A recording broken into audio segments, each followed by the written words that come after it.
Today we are talking about Indian maritime university IMU and IMU CET। दोनों में क्या चीज डिफरेंस है एंड दोनों क्यों इंपॉर्टेंट है। तो बेसिकली पहले जो DNS या BSc नॉटिकल साइंस होता था वो होता था इग्नू से। Now IGNOU is handling so many courses, so many degree courses and so vast courses उनके पास हैं, including doctorate programmes and all, कि वो ये सब नहीं हैंडल कर पा रहे थे। जो एक्सपर्टीज चाहिए थी वो चीज वहां पे नहीं मिल पा रही थी। एंड इसीलिए इंडियन गवर्नमेंट ने डिसीजन लिया कि एक अलग से यूनिवर्सिटी बनाई जाए जो कि सिर्फ मैरीटाइम कोर्सेज को डील करेगी and they will set up all eligibility criteria and selection procedures for maritime courses. Now Indian maritime university is a designated university जो मैरीटाइम कोर्सेज को ही मैनेज कर रहे हैं एंड एडमिशंस उन्हीं की रेगुलेशंस के हिसाब से सारे कॉलेजेस को लेने होते हैं। नाउ एलिजिबिलिटी क्राइटेरिया जो सेट करती है IMU ही सेट करता है इन कंजंक्शन विद DG शिपिंग। अभी DNS या बीटेक मरीन इंजीनियरिंग या BSc नॉटिकल साइंस मोर और लेस इनके लिए क्राइटेरिया एडमिशन का सेम है, एलिजिबिलिटी क्राइटेरिया सेम है। तो सेम क्या है एलिजिबिलिटी क्राइटेरिया, पहले वो जान लेते हैं, क्योंकि ये एक तो डाउट इसमें बच्चे कुछ ना कुछ पूछते जरूर है कि सर ये फिजिक्स केमिस्ट्री मैथ्स का एग्रीगेट है या क्या है, तो उसके लिए हम लोग जान लेते हैं। तो फिजिक्स केमिस्ट्री मैथ्स में 60% आपके होने चाहिए एग्रीगेट, एवरेज 60% आपके तीनों सब्जेक्ट में मिला के होने चाहिए। अलग अलग नहीं है चलेगा, अगर आपके फिजिक्स केमिस्ट्री में 70% है और मैथ्स में 59 है 58 है, तो आपको ये देखना है कि आपका तीनों का जो एवरेज निकल रहा है, एग्रीगेट जो निकल रहा है वो 60+ होना चाहिए।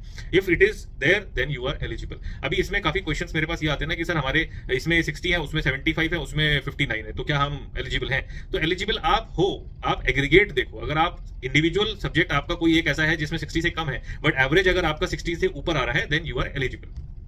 तो ये आई होप अभी सबको क्लियर हो जाएगा। तो फिजिक्स केमिस्ट्री मैथ्स में एवरेज आपका 60% आ रहा है then you are eligible for that. उसके बाद सेकंड जो मेन रिक्वायरमेंट है वो है आई साइट की। तो आई साइट आपकी सही होनी चाहिए, एक आंख में, वन आई में it should be 6/6, it is must. And आपको कलर ब्लाइंडनेस नहीं होनी चाहिए, this is very very important, आप ये बात समझ लो। अब आता है एलिजिबिलिटी क्राइटेरिया के बाद एडमिशन प्रोसेस, उसके लिए हम जाते हैं IMU CET को डिस्कस करने के लिए। अभी CET क्या है? कॉमन एंट्रेंस टेस्ट है जो IMU कंडक्ट कराता है, इंडियन मैरीटाइम यूनिवर्सिटी का एक कॉमन एंट्रेंस टेस्ट हो जाता है, जिसको क्लियर करने के बाद you can go for certain courses, जिसमें DNS भी आता है, बीटेक मरीन इंजीनियरिंग भी आता है, BSc नॉटिकल साइंस भी आता है।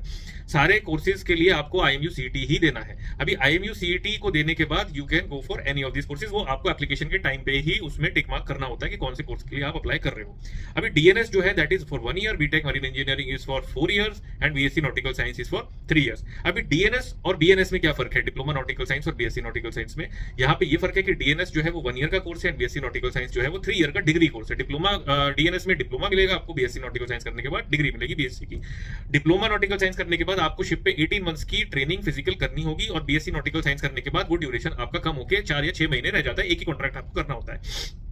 दोनों कोर्सेज करने के बाद आप सेकंड मेट्स करते हो, जाके सेकंड मेट्स की एग्जाम देते हो। DNS के बाद 18 मंथ्स की सी टाइम करते हो और BSc नॉटिकल साइंस के बाद 6 महीने का सी टाइम करते हो। उसके बाद you have to go for your second mate examination. वो एग्जाम क्लियर करने के बाद आपको थर्ड ऑफिसर बनना ही है। दोनों के बाद आपको थर्ड ऑफिसर ही बनना होता है। ऐसा नहीं है कि BSc नॉटिकल साइंस करने के बाद आपको कुछ और रैंक मिल जाएगा, नहीं, आपको क्रेडिट बनना है पहले कोर्स करने के बाद, उसके बाद आप सेकंड मेट्स क्लियर करोगे, सेकंड मेट्स क्लियर करने के बाद everybody will be third officer. Similarly B Tech marine engineering आप 4 साल का कर रहे हो, तो उसके बाद भी आपको एक सर्टेन सी टाइम पूरा करने के बाद you will go as engine cadet, और उसके बाद आपको एग्जाम क्लियर करने के बाद you will go as 4th engineer. I hope this helps, thank you.